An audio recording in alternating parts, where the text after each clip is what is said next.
آپ تمام جماعت کو ہمارے چاروں چینلز کی جانب سے یا علی مدد، مولا علی مدد۔ آج ہم گلگت بلتستان اور چترال میں جو بیت الخیال مجلس 2018 میں امام شاہ کریم نے شروع کی، اس کے پیچھے کا ایک روحانی قصہ جماعت کو بتائیں گے، جی، جو کہ ایک وعدہ امام سلطان محمد شاہ نے کیا اور اس وعدے کو پورا کیا امام شاہ کریم نے۔ بالکل۔ لیکن اس سے پہلے جماعت سے گزارش ہے کہ یہ قصہ آپ اپنے فیملی ممبرز کو شیئر کریں اور ہمارے چینلز کی ویڈیو کو بھی شیئر کریں اور تسبیحات بھی سنتے رہیں۔ چلیں اب چلتے ہیں اس قصے کی طرف۔ جی بالکل، اور یہ صرف ایک قصہ نہیں ہے، بلکہ میرے خیال میں یہ ایک ایسے روحانی وعدے کی داستان ہے جو نسلوں کے ایمان پر محیط ہے۔ صحیح۔ تو آج ہم اس واقعے کی تہوں میں اتریں گے تاکہ یہ سمجھ سکیں کہ یہ صرف ایک تاریخی واقعہ کیوں نہیں ہے، بلکہ یہ امامت کے تسلسل، الہامی حکمت اور زمانے کے امام کا اپنے مریدوں کے ساتھ جو گہرا لازوال تعلق ہے، اس کا ایک روشن ثبوت ہے۔ تو آئیے اس گفتگو کا آغاز کرتے ہیں اور ایک صدی سے بھی زیادہ پیچھے چلتے ہیں، اس لمحے میں جہاں اس کہانی کی بنیاد رکھی گئی۔ جی۔ تاریخ ہے 3 مارچ 1915 اور مقام ہے بمبئی کا کانڈی مولا جماعت خانہ، جسے آج کل کریم آباد کہتے ہیں۔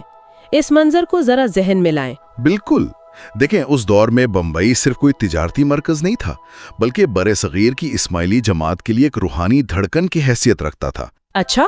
امام سلطان محمد شاہ کی موجودگی کی وجہ سے وہ شہر جماعت کے لیے ایک مغناطیس کی طرح تھا۔ جماعت خانہ صرف عبادت گاہ نہیں تھا، بلکہ وہ مقام تھا جہاں جماعت مطلب براہ راست امام کے دیدار اور رہنمائی سے فیضیاب ہوتی تھی۔ اور اس خاص دن جماعت خانے کی فضا امام سلطان محمد شاہ کی بابرکت موجودگی سے منور ہے۔ جماعت دور دراز سے حاضر ہوئی ہے اور ہر طرف ایک گہرا سکوت، احترام اور عقیدت کا ماحول ہے۔ جی۔ امام مختلف مہمانیوں میں شرکت فرما رہے ہیں اور ہر چہرہ ان کے دیدار کے نور سے روشن ہے۔ یہ وہ ماحول ہے جہاں دلوں میں چھپے سوالات بھی زبان پر آ جاتے ہیں۔ آپ نے بہت اہم نقطہ اٹھایا۔ یہ ماحول محض رسمی نہیں تھا، یہ امام اور مرید کے درمیان اس گہرے ذاتی تعلق کی عکاسی کرتا ہے جہاں ایک مرید اپنے دل کی بات براہ راست اپنے روحانی باپ کے سامنے رکھ سکتا ہے۔ بالکل۔ اور اسی گہرے اعتماد اور عقیدت کے لمحے میں ایک ایسا سوال پوچھا گیا جس کا جواب ایک صدی بعد تاریخ کا رخ بدلنے والا تھا۔ جی ہاں، امام کی روانگی سے کچھ دیر پہلے ایک عقیدت مند مرید جن کا نام جمعہ بھگت تھا، وہ انتہائی عاجزی سے امام کے حضور پیش ہوئے۔ انہوں نے ایک سوال کیا جو صرف ان کا ذاتی نہیں تھا، بلکہ شمالی علاقہ جات کی پوری جماعت کی روحانی تشنیع کی ترجمانی کر رہا تھا۔ انہوں نے پوچھا، خداوند ہنزا اور چترال کے اسماعیلی بیت الخیال سے کیوں محروم ہیں؟ یہاں رک کر اس سوال کی گہرائی کو سمجھنا ضروری ہے۔ بیت الخیال یعنی وہ خاص مجلس جہاں گہرے روحانی اور مراقبے کے اعمال کیے جاتے ہیں، وہ اسماعیلی طریقت میں ایک بہت ہی اہم مقام رکھتی ہے۔ جی۔ تو یہ سوال دراصل روحانی ترقی کے ایک اعلیٰ زینے تک رسائی کی درخواست تھی۔ کہ جماعت کی روحانیت کا ایک غیر معمولی اعتراف تھا۔ بالکل۔ امام نے بڑی الہامی حکمت اور شفقت سے جواب دیا۔ انہوں نے فرمایا، اگر میں یہ ابھی کروں تو وہ 2 گھنٹے کے بجائے 16 گھنٹے بندگی کریں گے۔ 16 گھنٹے؟ جی، 16 گھنٹے، اور اپنی بندگی کی طاقت سے وہ مجھے بمبئی سے ان علاقوں میں کھینچ لیں گے۔ اس جواب کو سمجھنے کے لیے ہمیں ایک لمحے کے لیے رکنا ہوگا۔ یہ تو ایک ناقابل یقین بات ہے، یہ انکار نہیں ہے بلکہ ان کی روحانیت کی طاقت کی تعریف ہے۔ امام یہ فرما رہے ہیں کہ ان کی عبادت میں اتنی شدت، اتنی کشش ہے کہ وہ امام کو جسمانی طور پر بھی اپنی طرف متوجہ کرنے کی صلاحیت رکھتے ہیں۔ اس کھینچ لینے کا کیا مطلب لیا جائے؟ یہ ایک بہت ہی دلچسپ نقطہ ہے، اسے ہم روحانی کشش ثقل کہہ سکتے ہیں۔ اچھا، یہ ایک استعارہ بھی ہے اور ایک گہری روحانی حقیقت بھی۔ مطلب یہ ہے کہ اس جماعت کی اجتماعی عبادت اور روحانی تڑپ ایک ایسی زبردست توانائی پیدا کرے گی کہ امام کی توجہ اور موجودگی ان کی طرف مرکوز ہو جائے گی۔ یہ اس بات کی نشاندہی کرتا ہے کہ امام اس جماعت کی بے پناہ روحانی صلاحیت سے نہ صرف واقف تھے بلکہ اس کی قدر بھی کرتے تھے، لیکن ساتھ ہی اس جواب میں ایک احتیاط بھی پوشیدہ تھی۔ احتیاط؟ کس قسم کی احتیاط؟ دیکھیں، اس بے پناہ روحانی توانائی کو سنبھالنے اور اسے صحیح سمت میں استعمال کرنے کے لیے ایک خاص قسم کی تیاری، ایک پختگی اور ماحول کی ضرورت ہوتی ہے۔ صحیح۔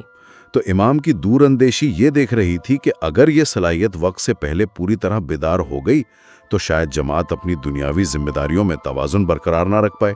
تو یہ ایک طرح سے ان کی حفاظت بھی تھی. اور اس بات کا اشارہ بھی کہ اس نعمت کے لیے ابھی صحیح وقت نہیں آیا. بالکل. تو اس جواب نے وہاں موجود لوگوں کے ذہنوں میں ایک نیا سوال پیدا کر دیا ہوگا کہ اگر ابھی نہیں تو پھر کب؟ ظاہر ہے. اور یہی سوال ایک اور حاضر شخص مشنری ابراہیم ورتجی نے امید اور اشتیاق سے پوچھا. انہیں بیت الخیال کی بندگی کب نصیب ہوگی؟ اور یہاں وہ تاریخی لمحہ آیا جس نے اگلے 100 سال کے لیے جماعت کے ایمان کو ایک وعدے سے باندھ دیا. امام نے انتہائی پرسکون یقین کے ساتھ جواب دیا، فی الحال یہ ممکن نہیں، میں اسے 100 سال بعد ضرور شروع کروں گا. 100 سال بعد، یہ جملہ اپنے اندر کتنی گہرائی رکھتا ہے. یہ کوئی مبہم وعدہ نہیں تھا جیسے کچھ عرصے بعد یا جب مناسب وقت آئے گا. نہیں، بالکل نہیں. یہ ایک واضح معین مدت کا اعلان تھا، ایک 100 سال کا وعدہ.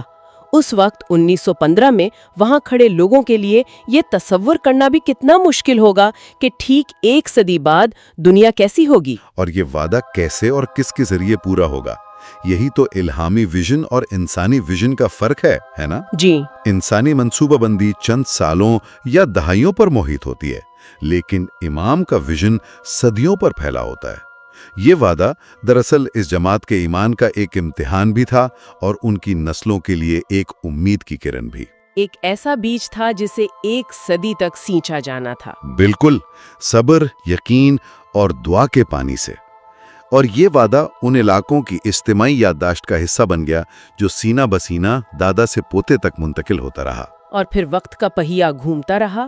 دنیا نے 2 عالمی جنگیں دیکھیں، برِ صغیر کی تقسیم ہوئی، پاکستان وجود میں آیا، ٹیکنالوجی نے سب کچھ بدل دیا. جی. نسلیں گزر گئیں، لیکن گلگت بلتستان اور چترال کے دور دراز پہاڑوں میں گھرے دیہاتوں میں یہ امید کہیں نہ کہیں زندہ رہی کہ امام کا وعدہ ایک دن ضرور پورا ہوگا. اور یہ استقامت بہت اہم ہے.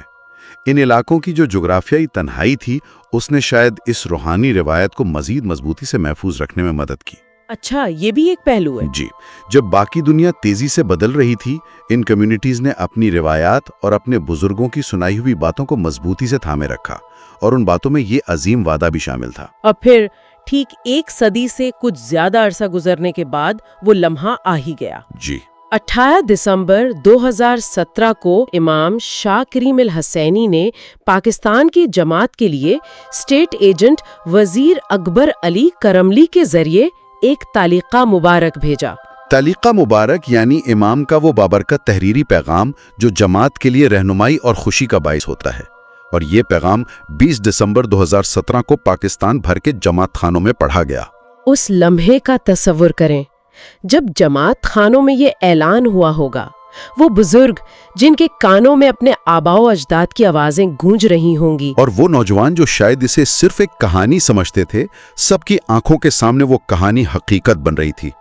دل شکر گزاری اور حیرت سے بھر گئے ہوں گے. اور اس تعلیقہ میں کیا اعلان تھا؟ اس نے 1 صدی پرانے سوال کا جواب کیسے دیا؟ اس تعلیقہ مبارک میں امام شاہ کریم نے اعلان فرمایا کہ گلگت بلتستان اور چترال میں بیت الخیال مجالس کا آغاز 21 مارچ 2018 کو ہوگا. 21 مارچ یعنی نوروز کا دن. بالکل. یہ دن نہ صرف نئے سال کا آغاز ہے بلکہ فطرت کے دوبارہ زندہ ہونے، ایک نئی شروعات اور روحانی بہار کی علامت ہے.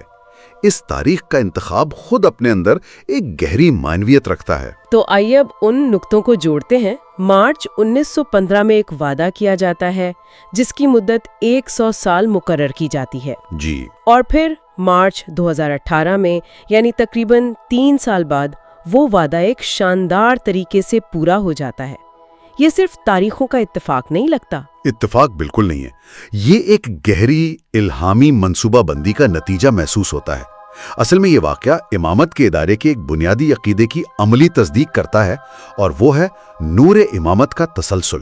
اچھا، اس کی تھوڑی وضاحت کریں. دیکھیں، اسماعیلی عقیدے کے مطابق ہر امام اگرچہ ایک الگ تاریخی شخصیت ہیں، لیکن وہ اسی ایک ازلی اور ابدی نور کی تجلی ہیں. امام کا جسمانی وجود، جسے جمعہ یا شکل کہا جاتا ہے، وہ بدلتا ہے، لیکن ان کی روحانی اتھارٹی اور نور وہی رہتا ہے. اس کا مطلب یہ ہوا کہ جو وعدہ 48ویں امام سلطان محمد شاہ نے کیا تھا وہ 49ویں امام شاہ کریم الحسینی پر بھی اسی طرح لازم تھا، کیونکہ وعدہ کرنے والا نور اور وعدہ پورا کرنے والا نور ایک ہی ہے۔ آپ نے بہت خوبصورت مثال سے سمجھایا، جیسے ایک چراغ سے دوسرا چراغ روشن کیا جائے تو شعلہ نیا ہوتا ہے لیکن روشنی کی اصل وہی رہتی ہے۔ جی، یہ واقعہ اسی حقیقت کا زندہ ثبوت ہے۔ وعدہ وقت نے پورا نہیں کیا، بلکہ اسی روحانی اتھارٹی نے ایک مختلف شکل میں ایک مختلف زمانے میں پورا کیا۔ یہ ہمیں سکھاتا ہے کہ امام کا فرمان اور وعدہ وقت اور جگہ کی قید سے آزاد ہوتا ہے۔ تو اگر ہم اس ساری گفتگو کا خلاصہ کریں تو گلگت بلتستان اور چترال میں بیت الخیال کا قیام صرف ایک انتظامی فیصلہ نہیں تھا، اس کے پیچھے ایک صدی پر محیط روحانی تاریخ، ایک الہامی وعدہ اور اس کی معجزاتی تکمیل کی داستان ہے۔ بالکل، اگر 100 سالہ منصوبہ حقیقت بن سکتا ہے تو یہ جماعت کے مستقبل کے لیے امام کے طویل مدتی ویژن کے بارے میں کیا بتاتا ہے، اور اس ویژن میں ہمارا اپنا کردار کیا ہو سکتا ہے۔